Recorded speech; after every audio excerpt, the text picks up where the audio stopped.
नमस्कार, मेरा नाम है विवेक सिंह और एक नई सच्ची कहानी में आपका स्वागत करता हूँ। आज की हमारी जो कहानी है, उस कहानी में कातिल को पकड़ने में यानी कि इंसाफ देने में विक्टिम को लगभग 19 सालों का समय लगा। जी हाँ, वो कहता है कि अगर पुलिस चाहे तो साल कितने भी गुजरे, समय कितना भी लगे, पुलिस अगर चाह दे तो वो कातिल हो या फिर कोई और मुजरिम पकड़ा जरूर जाता है। तो आज की कहानी आखिर तक सुनिए, कहानी काफी घुमा देने वाली है। तो चलिए कहानी को मैं शुरू करता हूँ और आप चैनल पर नए हैं तो चैनल को सब्सक्राइब कर लीजिए।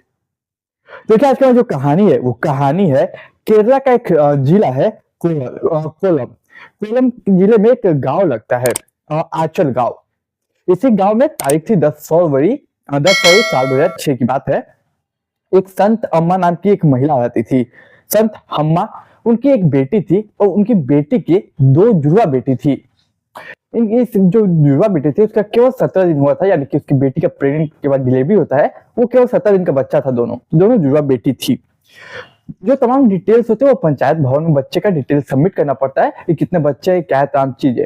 इसी को लेकर संत अम्मा जो है वो अपनी बेटी की दो बेटियों का डिटेल लेकर वो गई थी पंचायत भवन में और डिटेल्स को सबमिट करने के लिए, जमा करने के लिए। वो जैसे पंचायत भवन से वापस आती है घर, तो सामने जो दृश्य देखती है अपने घर का, वो होश उड़ जाते हैं, पैरों तले जमीन खिसक जाती है। वो देखते हैं कि उसकी बेटी और उसकी बेटी की दो बेटियां को मार दिया गया है।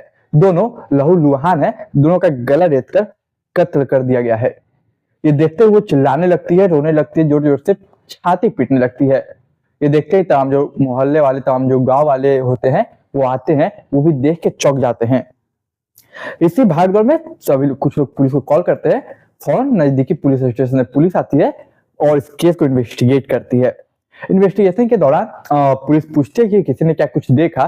तो एक शख्स था, उसमें से कहता है हाँ सर, मैंने देखा। एक बाइक थी जो कि एक लड़का था, वो आया था उस बाइक से, उसके बाद चला गया। वो हो सकता है कत्ल उसी ने किया हो। सारा चीजें उसी पे डेडिकेट किया है, जो बाइक से लड़का आया था सारा उसी ने कत्ल किया हो। जब पुलिस उस बाइक के बारे में पता करती है, तब पता चलता है कि वो लड़का कोई और नहीं, कन्नूर के रहने वाला, यानी कि उसी जगह पे रहने वाला कन्नूर के एक राजेश कुमार का नाम का एक व्यक्ति है, जो कि आर्मी में फौजी है। जब ये बात पता चलता है तो पता चलता है कि पंजाब पठान के 45 एडी रेजिमेंट का वो इंसान है। मतलब उसी में भर्ती हुआ है, तमाम चीजें वहीं पे उसकी पोस्टिंग वगैरह है। जब ये बात पूछी जाती है तब पता चलता है कि कुछ और उसके उसी रेजिमेंट में रहने वाला एक और शख्स है, दिविल कुमार उसी रेजिमेंट में रहता है, 45 एडी पंजाब पठान के। और जब तो देखिए, ये तमाम चीजें जब डिटेल आती है, डेविल नाम जब आता है, उसके बाद संत अम्मा एक कहानी सुनाती है। उस कहानी के मुताबिक वो जो कहानी सुनाती है, वो कहानी जरा आप गौर से सुनिएगा। दरअसल उस कहानी के मुताबिक कुछ ऐसा है कि पहले ये जो थी उनकी जो बेटी, उनका नाम है रंजनी पहले अलीमन में रहती थी और वो भी अलीमन में रहती थी। वहां पे उसका एक दोस्त था, एक मित्र था, जो कि फौजी में था, वो फौजी में भर्ती था, जिसका नाम था डेविल कुमार। वो इससे बहुत प्यार करता था, लेकिन ये पहले दोस्त थे। दोस्ती के बाद इनकी दोस्ती गहराई, ये दोनों प्यार में पड़े और इन दोनों को काफी प्यार हो गया एक दूसरे से। प्यार इतना परवान चढ़ा कि वो दोनों फिजिकल हो गए, शारीरिक संबंध उन्होंने बनाया। अब दोनों एक दूसरे से प्यार करते थे, शारीरिक संबंध बना चुके थे, एक दूसरे के साथ जीने मरने की कस्में खा चुके थे। इनके जीवन में सब कुछ अच्छा चल रहा था। लेकिन वो कहते हैं कि शारीरिक संबंध बनाते तो बच्चे होते हैं, वही हुआ। प्रेग्नेंट हो गई। प्रेग्नेंट होने के बाद वो ये बात अपने लवर फौजी को बताती है, यानी कि डेविल कुमार को, कि देखो मैं तुम्हारे बच्चे की माँ बनने वाली हूँ। अब जैसे ये डेविल कुमार सुनता है कि रजनी जो है वो मेरे बच्चे की माँ बनने वाली है, वो मना करता है कि देखो अभी सही है, मैं तुमसे शादी करूंगा, लेकिन अगर बच्चे पहले हो जाएंगे तो समाज हमें दुत्कारेगा, समाज हमें गलत कहेगा। अब इस बच्चे को गिरा दो, शादी के बाद जो बच्चे होंगे उसे हम रखेंगे। लेकिन इस बात पे जो रंजनी थी वो इनकार करती है, कहते मैं बच्चे को नहीं गिराऊंगी।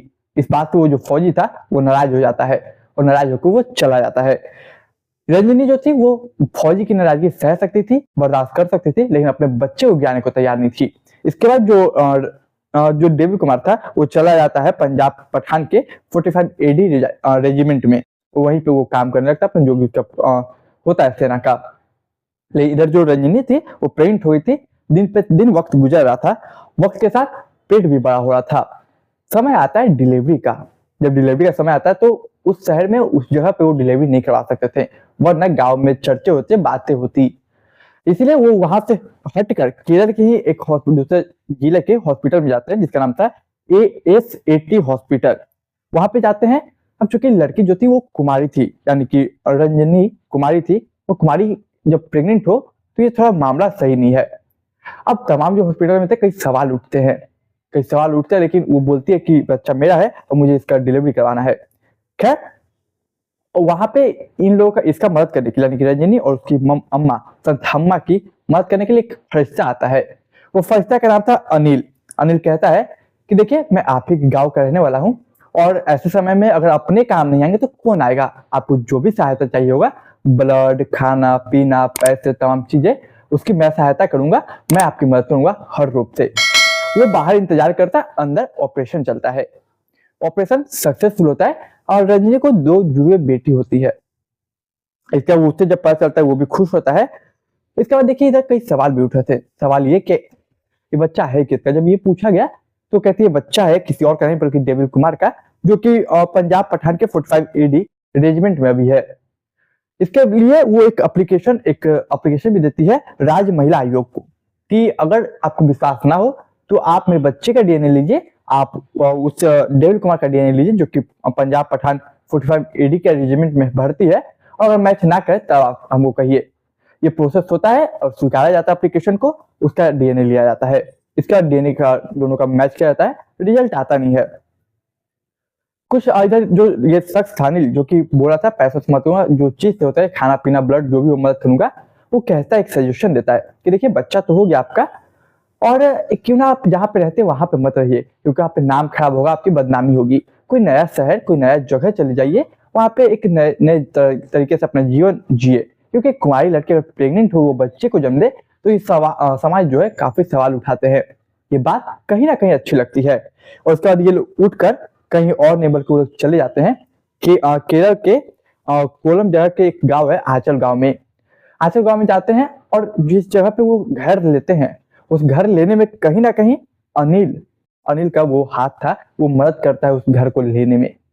इसके बाद तारीख थी 10 फरवरी साल 2006। 10 फरवरी साल 2006 को जब वो जब जाते हैं पंचायत भवन में बच्चों का डिटेल सबमिट करने, उसी बीच एक बाइक से शख्स आता है राजेश कुमार नाम का, और वो इन तीनों का कत्ल कर देता है, उस रंजनी का भी और उसके 2 जुड़वे बच्चों का भी। और ये जो राजेश कुमार था वो कोई और नहीं, ये अनिल ही था। यानी अनिल जो फरिश्ता बन के मदद कर रहा था उसी ने कत्ल किया, यानी कि पूरे प्लान के तहत किया गया था।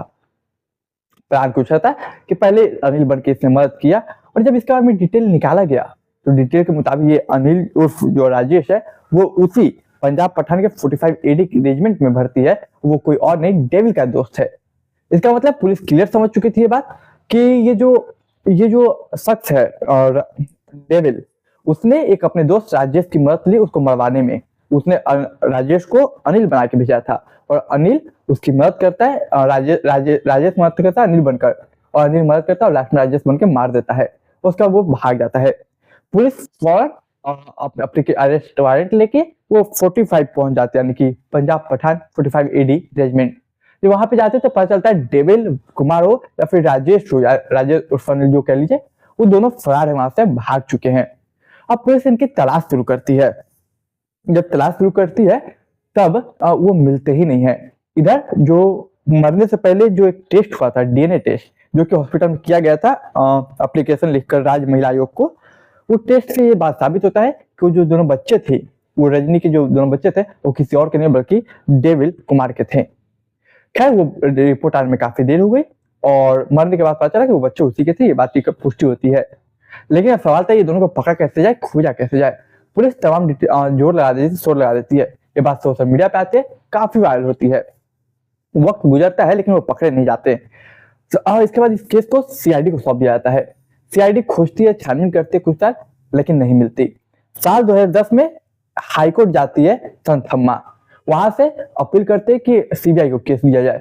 साल 2010 में सीबीआई को यह केस सौंप दिया जाता है। लेकिन देखिए सीबीआई भी लगातार खोजती रहती और 2 साल नहीं 3 साल गुजर जाते, फिर भी कुछ नहीं मिलता। साल 2013 में सीबीआई चार्जशीट बना के हाईकोर्ट में पेश करती है, अपराधी पकड़ा नहीं गया है, तमाम चीजें। तारीख थी महीना था नवंबर का साल 2024 का।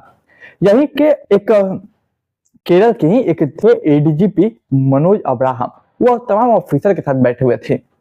बैठे हुए तो कहते हैं कुछ पुरानी फाइलें हैं तो ले आओ, उन्हें देखते हैं क्या सॉल्व किया जा सकता है, सॉल्व करते हैं उसे अच्छी रहेगी। उसी में कई सारे फाइलें ऑफिसर्स लाते हैं एडीजीपी मनोज अब्राहम के पास। उसी में से एक ऑफिसर था जो कहता है कि सर देखिए ना, ये एक केस है जो कि लगभग 19 सालों से पेंडिंग है। दो फौजी है जो कि फरार है, पहला फौजी राजेश कुमार और दूसरा डेविल कुमार। राजेश कुमार और डेविल कुमार फरार है। राजेश कुमार ने कत्ल किया था अनिल बनकर और ये डेविल ने करवाया था। अब पुलिस बोलती है अच्छा देखे जरा, उस केस को पढ़ा जाता है, स्टडी किया जाता है। वहां पे टेक्निकल टीम भी बैठी हुई थी।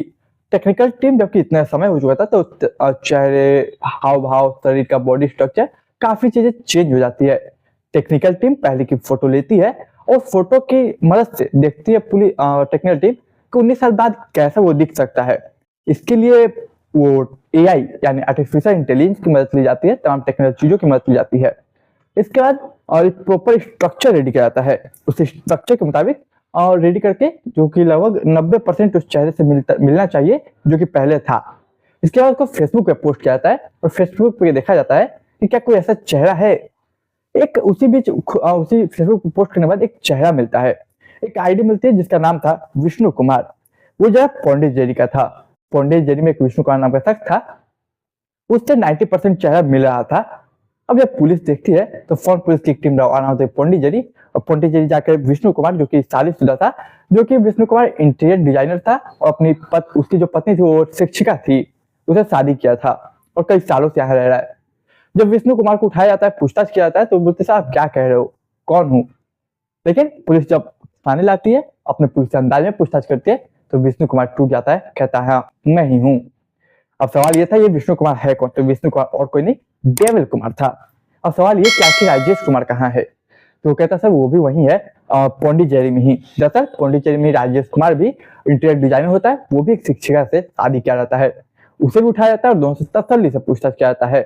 तो दोनों एक्सेप्ट करते हैं कि एक कत्ल हम नहीं करवाया था क्योंकि वो पीछे पड़ चुकी थी, बच्चा गिरा नहीं रही थी और नाम खराब हो रहा था।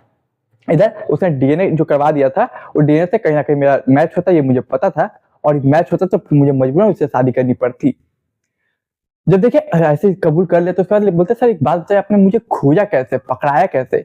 तब उन्होंने बताया कि मुझे इनको लगता है कि वो साथी है, भले कई साल बच सकते लेकिन पुलिस चाह दे तो उन्हें पकड़ लेती है, जमीन में हो या फिर पाताल में छुपे हो जरूर निकाल लेती है। तो देखिए पुलिस ने एआई की मदद से कितना अच्छा उपयोग किया और उसे पकड़ लिया। और एआई नहीं होता फिर भी वो चाहते तो जरूर पकड़ लेते किसी न किसी तरीके से। इस दौरान उन्होंने सारे कांटेक्ट अपने परिवार, दोस्त, रिश्तेदार से तोड़ दिए थे, ये भी उन्होंने बताया। देखिए ये कहानी सुनाने का उद्देश्य किसी की भावना को, किसी के दिल को ठेस पहुंचाने, केवल समाज में जागरूकता फैलाना है। आप अगर चाहते हैं तो चैनल को सब्सक्राइब कीजिए, वीडियो को लाइक, शेयर, कमेंट कीजिए, अपना विचारधारा कमेंट बॉक्स में जरूर रखें कि आप क्या सोचते हैं, आपकी विचारधारा क्या है इस कहानी पे। तो देखिए मैं मिलूंगा एक नई कहानी में, तब तक के लिए मुझे इजाजत दीजिए, इस वीडियो को ज्यादा शेयर कीजिए। नमस्कार।